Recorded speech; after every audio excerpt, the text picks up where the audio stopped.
तो चलिए स्टार्ट करते हैं। सो क्वेश्चन है, pure risk does not classify into following group. तो प्योर रिस्क को इन ग्रुप्स के इसमें से कौन सा ऑप्शन है जिस ग्रुप में क्लासीफाई नहीं किया जा सकता है। तो देखिए पहली बात, तो प्योर रिस्क होता क्या है। तो प्योर रिस्क ऐसा होता है कि जिसे हम कंट्रोल नहीं कर सकते, मतलब प्योरली वो रिस्क है, हम इसे कंट्रोल नहीं कर सकते और इसके दो ही आउटकम होते हैं, या तो कंप्लीट लॉस होगा या फिर कोई लॉस नहीं होगा। और इसमें कोई ऑप्शन ही नहीं होता है कि आपको गेन या प्रॉफिट जैसी अपॉर्चुनिटी मिले। So that is pure risk. तो प्योर रिस्क को 3 कैटेगरी में क्लासीफाई किया गया है, that is personal risk, property risk and liability risk. So answer यहाँ पे क्या बनने वाला है, पर्टिकुलर रिस्क। नेक्स्ट क्वेश्चन देखते हैं। नेक्स्ट क्वेश्चन है, the life insurance business in India was first started in which year. तो LIC का जो बिजनेस है वो इंडिया में कब स्टार्ट हुआ था। So answer will be option number B, that is 1880। और 1880 में ओरिएंटल लाइफ इंश्योरेंस कंपनी थी, उनके नाम से ये बिजनेस स्टार्ट किया गया था, oriental life insurance company. So answer B. Next question देखते हैं, the first Indian life insurance company which started its business was. So यहाँ पे आपका फर्स्ट जो कंपनी है वो कौन सी है।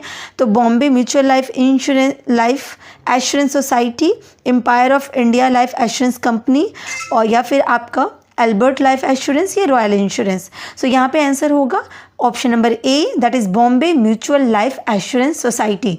सो ये first Indian life insurance company थी जिसने अपना बिजनेस स्टार्ट किया है, राइट। और ये जो आपकी कंपनी है, ये कंपनी 1870 में है। सो बेसिकली ये जो लाइफ इंश्योरेंस कंपनी ने जो फर्स्ट बिजनेस अपना लिया वो आपका 1870 के टाइम पीरियड में रहा है, राइट। नेक्स्ट क्वेश्चन देखते हैं, in which year insurance regulation and development authorities act came into effect. तो IRDA एक्ट आपका आप जो है उसके बारे में आपसे पूछ रहा है कि वो एक्ट कब इफेक्ट में आया। तो insurance regulatory development authority act जो है वो ऑप्शन होगा आपका 1999, ऑप्शन नंबर सी।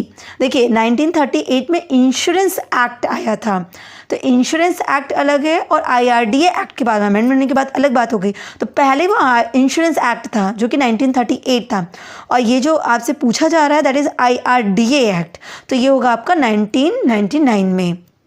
ओके, अब हम नेक्स्ट क्वेश्चन देखते हैं, how many insurance companies were merged into one entity, the life insurance corporation of India. तो कितनी बीमा कंपनियों को मिलाकर मर्ज करके आपका life insurance corporation of India जो एक एंटिटी है वो बनाई गई थी, मतलब इसमें कितनी कंपनियां मर्ज होके ये आपका LIC आपकी स्टैब्लिश हुई। सो बेसिकली इसका आंसर होगा 245 कंपनीज को मर्ज करके आपकी LIC एग्जिस्टेंस में आई। हम नेक्स्ट क्वेश्चन स्टार्ट करते हैं। नेक्स्ट क्वेश्चन है, which kind of agreement is a contract of insurance. तो जो इंश्योरेंस होता है, इंश्योरेंस का जो कॉन्ट्रैक्ट है, क्योंकि इंश्योरेंस का कॉन्ट्रैक्ट होता है, उसमें किस तरह का एग्रीमेंट होता है, कॉन्स्टेंट, कॉन्टीजेंट, इलीगल या कोलैटरल। तो इंडियन कॉन्ट्रैक्ट एक्ट के अकॉर्डिंग जो कॉन्टीजेंट कॉन्ट्रैक्ट होता है उसके एग्जाम्पल ही होते हैं आपके इंश्योरेंस कॉन्ट्रैक्ट। क्यों? क्योंकि कॉन्टीजेंट कॉन्ट्रैक्ट में किसी चीज़ के होने ना होने के मतलब आउटकम्स के बारे में बात होती है कि इवेंट होगा या नहीं होगा, ये हैपनिंग होगी या नहीं होगी, इसके बेसिस पे चीज़ें डिपेंड होती हैं कि जो कॉन्ट्रैक्ट होगा वो वर्कआउट होगा या नहीं होगा। तो कॉन्ट्रैक्ट की कंप्लीशन या कॉन्ट्रैक्ट कंप्लीट करने की जो पार्टीज़ की बात होती है वो इस बात पे डिपेंड करती है कि पर्टिकुलर इवेंट ऑकर होगा या नहीं होगा। तो इंश्योरेंस कॉन्ट्रैक्ट में भी आपका यही प्रॉस्पेक्ट रहता है, इसीलिए इंश्योरेंस कॉन्ट्रैक्ट जो होता है वो किस तरह का एग्रीमेंट होता है, कॉन्टीजेंट कॉन्ट्रैक्ट का होता है। क्योंकि हुआ तो सही है, जैसे लाइफ इंश्योरेंस आपने लिया, ऑप्ट किया गया लाइफ इंश्योरेंस की पॉलिसी, तो लाइफ इंश्योरेंस का क्लेम कब होगा, जब ये ऑकर होगा, क्या डेथ ऑकर होगी, तब जाके ये इसका क्लेम आप करेंगे। सिमिलरली अगर हम बात करते हैं कार एक्सीडेंट की, कार इंश्योरेंस की, तो यहाँ पे क्या हो रहा है कि जब कार में कोई एक्सीडेंट होगा या हेल्थ इंश्योरेंस ले रहे हैं तो अगर कोई इलनेस हुई तो ही जाके क्लेम होगा। तो इसलिए जितना भी पूरा इंश्योरेंस है वो किस कॉन्ट्रैक्ट पे होता है, कंटीजेंट कॉन्ट्रैक्ट पे होता है। नेक्स्ट क्वेश्चन देखते हैं, the indemnity depends on the. तो जो इंडेमनिटी है वो किस चीज़ पे डिपेंड करती है, कॉन्ट्रैक्ट पे, एग्रीमेंट पे, कंसिडरेशन पे या ऑफर पे। सो बेसिकली अगर कहा जाता है कि देखिए इंडेमनिटी मतलब होता है क्षतिपूर्ति, मतलब लॉस जो आपको हो रहा है उसका कवरेज। तो इंडेमनिटी किस बात पर डिपेंड करती है, इंडेमनिटी में जो प्रिंसिपल ऑफ इंडेमनिटी होता है वो यही कहता है कि आप में इंडेमनिटी जो हो रही है वो मतलब जो आप इंश्योरेंस कराए हैं उससे आपकी लॉस की कवरेज होनी चाहिए। आप इस इंश्योरेंस से कोई प्रॉफिट या कोई गेन अर्न ना कर रहे हो। तो basically principle of indemnity actual loss के बारे में बात करता है कि जितना लॉस हुआ है उतने का आपको क्लेम रिसीव होना चाहिए, ठीक है, कोई फ़ायदा इससे इंश्योरेंस इस क्लेम से मिलना नहीं चाहिए। तो यहाँ पे अगर बात कर रहे हैं कि फिर ये इंडेमनिटी का अमाउंट डिपेंड किस पे करता है, तो अगर ओवरऑल की बात करें तो ये इट्स अ कॉन्ट्रैक्ट, बट यहाँ पे कॉन्ट्रैक्ट भी है, एग्रीमेंट भी है, कंसिडरेशन भी है, ऑफर भी है। तो किसी भी कॉन्ट्रैक्ट को वैलिड बनाता है कंसिडरेशन। और यहाँ पे जब हम इंश्योरेंस की बात करते हैं तो यहाँ पे कंसिडरेशन होता है कि आपने जितना अमाउंट जो लॉस है आपका, जिसकी कवरेज आप लेने वाले हो, वो डिपेंड करती है आपने कितना प्रीमियम एंड कितने का सम इंश्योर्ड लिया हुआ होता है। तो कंसिडरेशन मतलब ही होता है इन रिटर्न। सो बेसिकली यहाँ पे जो आंसर होगा that is option C, consideration. Okay, next question हम देखते हैं। नेक्स्ट क्वेश्चन है public liability insurance act was enacted. तो पब्लिक लाइबिलिटी इंश्योरेंस एक्ट कब इनैक्ट हुआ था? So answer will be option number B, 1991। तो ये लाइबिलिटी एक्ट होता क्या है? ये लाइबिलिटी एक्ट जो होता है, पब्लिक लाइबिलिटी इंश्योरेंस एक्ट, ये हैजार्डस इंडस्ट्रीज़ जो होती हैं उनके लिए ये एक्ट होता है। तो यहाँ पे ये इस पर्पज़ के लिए इंश्योरेंस प्रोवाइड किया जाता है जिससे कि जो इंश्योर्ड है उसको इमीडिएट रिलीफ मिल सके, जो भी पर्सन इस हैजार्डियस सब्सटेंस की वजह से अफेक्टेड हुआ है, किसी भी एक्सीडेंट के होने की वजह से अगर वो अफेक्टेड हुआ है पर्टिकुलर से हैजार्डियस सब्सटेंस की वजह से, तो जो इमीडिएट रिलीफ प्रोवाइड करता है उसके रिगार्डिंग ही आपका पब्लिक लाइबिलिटी इंश्योरेंस एक्ट होता है, राइट। तो ये हैजार्डस इंडस्ट्रीज़ में ज़्यादा प्रेफर किया जाता है और ये एक्ट है 1991। नेक्स्ट क्वेश्चन है according to which principle of fire insurance property owner must disclose all the relevant information to the insurance company. तो किस प्रिंसिपल, इंश्योरेंस के किस प्रिंसिपल में ये होता है जहाँ पे आप जो प्रॉपर्टी ओनर है उसे सारे फैक्ट जो है वो डिस्क्लोज़ कर देनी चाहिए इंश्योरेंस कंपनी को। तो देखिए ये चारों ही आपके क्या हैं, इंश्योरेंस के प्रिंसिपल हैं, insurable interest, indemnity principle, utmost good faith या सब्रोगेशन, ये सारे इंश्योरेंस के प्रिंसिपल हैं। तो यहाँ पे बात हो रही है डिस्क्लोज़ करने की, मटीरियल फैक्ट को डिस्क्लोज़ करने की बात हो रही है। तो देखिए अटमोस्ट गुड फेथ का जो ये प्रिंसिपल होता है वो यही कहता है कि चाहे इंश्योरेंस कंपनी हो या इंश्योर्ड पर्सन, दोनों को ही अपनी जो इम्पॉर्टेंट या मैटर है, जो भी इम्पॉर्टेंट मैटर हैं उसको डिस्क्लोज़ कर देना चाहिए, मटेरियल फैक्ट्स को डिस्क्लोज़ कर देना चाहिए पॉलिसी के regarding.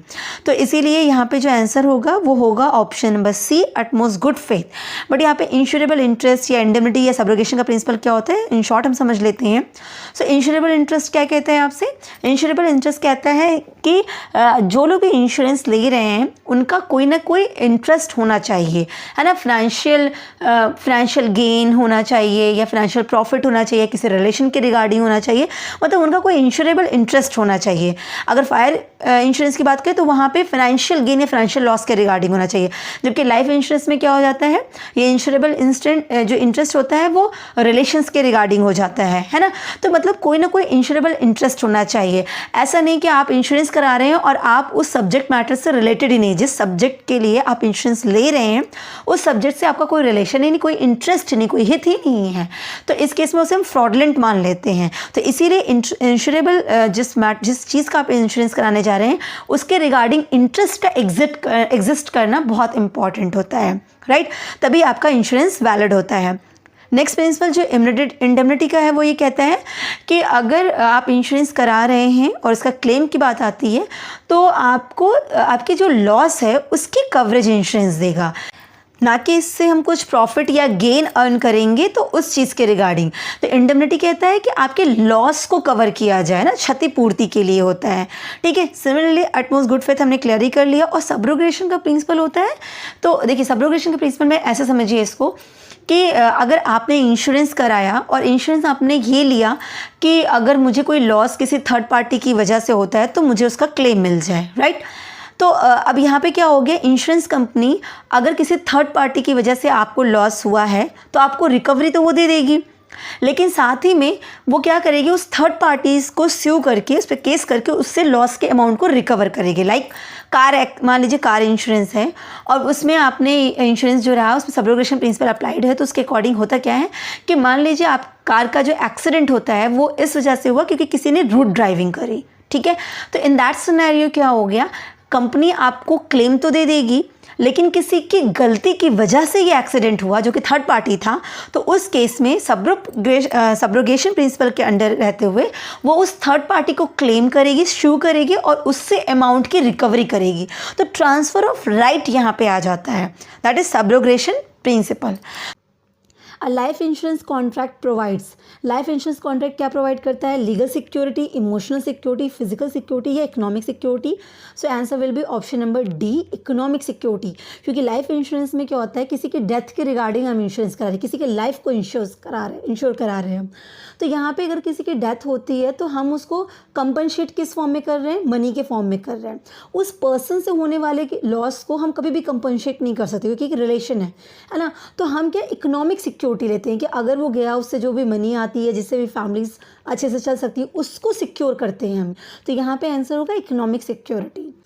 Under life insurance contract the life insurance premium is, तो लाइफ इंश्योरेंस कॉन्ट्रैक्ट में जो लाइफ इंश्योरेंस प्रीमियम है वो क्या होता है। देखिए पूरे अगर इंश्योरेंस की बात करें तो इंश्योरेंस में हम रिस्क कवरेज करते हैं। इंश्योरेंस में रिस्क कवरेज का क्या मतलब हुआ या इंश्योरेंस का ही क्या मतलब हुआ, समटाइम्स इसके कॉन्सेप्ट से ही क्वेश्चंस आ जाते हैं। इंश्योरेंस का टर्म आया ही क्यों, इंश्योरेंस का टर्म आया हमारे रिस्क के लिए। रिस्क मतलब क्या, जब हमें ये डर हुआ कि अगर ऐसा हो गया तो क्या होगा, उस डर को, उस रिस्क को, लॉस होने के रिस्क को हमने क्या करने की कोशिश की, कंपनसेट करने की कोशिश करी। हमने सोचा कि कोई ऐसा ऑप्शन हमें मिले कि अगर ऐसा हो गया और इसकी वजह से मुझे कोई लॉस हुआ, कोई डैमेज हुआ, तो हमें उसकी कोई भरपाई कर दे, है ना, कोई रिकवरी कर दे हमें उसके लिए। इसी टर्म से मतलब रिस्क की वजह से, अनसर्टेनिटी की वजह से, क्योंकि अगर सर्टेन होता तो हम बात ना करते, अनसर्टेनिटी की वजह से उसकी वजह से हमने क्या किया, इंश्योरेंस जैसे टर्म्स को इनॉग्रेट किया। तो इंश्योरेंस आया ही रिस्क और अनसर्टेनिटी के लिए। अब आपने अगर ये रिस्क और अनसर्टेनिटी के लिए इंश्योरेंस लिया है, कॉन्ट्रैक्ट किया है, कंपनी फ्रेम हुई, तो वो क्या कहती है कि हम आपको कभी भी अगर लॉस हुआ इस रिगार्डिंग तो हम आपको तुरंत कंपनसेट करेंगे। तो वो आपसे कुछ चार्जेस लेती है कि आपको फ्यूचर में कभी ऐसा कोई प्रॉब्लम आए तो हम आपको एक हैवी अमाउंट देंगे, सम एश्योर्ड का इतना परसेंट एंड ऑल, तो हम उसके लिए आपसे कुछ लेंगे, कंट्रीब्यूशन मतलब कुछ आपको देना पड़ता है। अब टर्म कंट्रीब्यूशन नहीं कहा जाता क्योंकि आप कुछ कंट्रीब्यूट नहीं कर रहे हो, आप डोनेट नहीं कर रहे हो, दान नहीं कर रहे हो, आप यहाँ पे आप पे कर रहे हो इन रिटर्न पाने के लिए, है ना। आप कुछ दे रहे हो, आप ये इंश्योरेंस लेना चाहते हो, इस रिस्क को आप कंपनसेट करना चाहते हो, इसके लिए आप कुछ आज इंश्योरेंस कंपनी को पे करोगे जिससे इन रिटर्न फ्यूचर में कंपनी आपको कुछ देगी। तो इसे जो आप पे करते हो दैट इज़ प्रीमियम, और इन रिटर्न जो कंपनी आपको देती है वो आपका क्लेम वगैरह होता है ना, सम एश्योर्ड होता है, बोनस होता है, ये सब चीज़ें होती हैं। तो इस प्रीमियम के अमाउंट को आप क्या कहोगे, option B, that is consideration, right. हम कॉस्ट क्यों नहीं कह रहे, हम वैल्यू क्यों नहीं कह रहे, हम कंट्रीब्यूशन क्यों नहीं कर रहे हैं, क्योंकि प्रीमियम क्या है, कंसिडरेशन है, जिसकी वजह से आप, कंसिडरेशन होता क्या है, consideration means in return something, आप ऐसा कुछ दे रहे हो जिसके रिटर्न में आपको कुछ मिलने वाला है। तो इंश्योरेंस प्रीमियम क्या है, एक ऐसा कंसिडरेशन है जिसके रिटर्न में आपको वो क्लेम और बाकी चीज़ें मिलेंगी, राइट। तो पूरे इंश्योरेंस में ये चीज़ें ध्यान रखिएगा, चीज़ें कंसिडरेशन होती हैं बेसिकली, है ना, कॉस्ट, वैल्यू, कंट्रीब्यूशन ऐसा कुछ नहीं होता है। General insurance policies are issued for a period of, तो जनरल इंश्योरेंस पॉलिसीज़ का जनरल टाइम पीरियड कितने का होता है। जनरल इंश्योरेंस मतलब होता है हेल्थ इंश्योरेंस, राइट, आपका मोटर इंश्योरेंस, ये सारी जो इंश्योरेंस होती है नॉर्मली वो सारी की सारी जनरल इंश्योरेंस में आ जाती हैं और इनका टाइम पीरियड होता है 1 ईयर का। तो option number A is the right answer. Predictable mishap और an untowards events which was not expected is known as, तो ऐसा कोई भी इवेंट जो कि एक्सपेक्टेड नहीं है, अनप्रडिक्टेबल है और अप्रत्याशित दुर्घटना टाइप का मिसहैप है, तो इस तरह की चीज़ों को हम क्या कहते हैं, दैट इज़ कॉल्ड एक्सीडेंट। तो इंश्योरेंस की अगर बात करें तो इंश्योरेंस में इस तरह के इवेंट को ही एक्सीडेंट कहा जाता है, राइट। नेक्स्ट क्वेश्चन देखते हैं। नेक्स्ट क्वेश्चन है विच of the following is a children policy of LIC, इनमें से कौन सी LIC की चिल्ड्रन पॉलिसी है, जीवन स्नेह, जीवन विश्वास, जीवन धारा, जीवन सुकन्या। सभी को आइडिया होगा इसका, जीवन Sukanya is the right answer, right. तो जो गर्ल्स के लिए बनाया गया है, छोटे चाइल्ड्स गर्ल्स के लिए, तो उनके लिए है जीवन सुकन्या। बाकी जीवन स्नेह वगैरह एडल्ट्स के लिए है। नेक्स्ट क्वेश्चन करते हैं, which of the following element is found in life insurance. तो इनमें से कौन सा ऐसा एलिमेंट है जो लाइफ इंश्योरेंस में पाया जाता है। तो that is security, appropriation, both A and B, and stability, and the answer is security. Next question देखते हैं, when the life insurance business was nationalised in the year. तो आंसर हो जाएगा इसका LIC का कब नेशनलाइजेशन हुआ। So answer is 1956। तो ईयर की बात करें तो 19 जनवरी 1956। Okay, the next question is what the term GA is used in insurance as. तो GA को इंश्योरेंस में किस टर्म से यूज करते हैं। तो that is general average. Life insurance contract is a contract of. तो लाइफ इंश्योरेंस का कॉन्ट्रैक्ट जो होता है वो कैसा कॉन्ट्रैक्ट होता है। तो that is a contract of indemnity, speculation, both A and B, financial security. देखिए आपको अच्छे से पता है कि लाइफ इंश्योरेंस में इंडेमनिटी हो ही नहीं सकता है, क्योंकि ये कॉन्ट्रैक्ट ऑफ इंडेमनिटी है ही नहीं है। क्यों नहीं है, क्योंकि इंडेमनिटी कहता है कंपनसेशन, और किसी की लाइफ को हम कंपनसेट कर ही नहीं सकते हैं। स्पेकुलेशन जैसी कोई चीज़ ही नहीं है पूरे इंश्योरेंस में, तो बोथ ए एंड बी हो ही नहीं सकता है answer. So option number D, that is financial security, is the right answer. Next question देखते हैं, which of the following policy can be use to obtain credit. इनमें से कौन सी पॉलिसी का इस्तेमाल हम क्रेडिट लेने के लिए करते हैं, लोन वगैरह में किया जाता है। तो सबसे कॉमन और सबसे इंपॉर्टेंट है दैट इज लाइफ इंश्योरेंस। तो LIC के अगेंस्ट लोन लिया जाता है। ठीक है, आई होप आपको क्लियर हुआ होगा। Wish you all the best, thank you so much.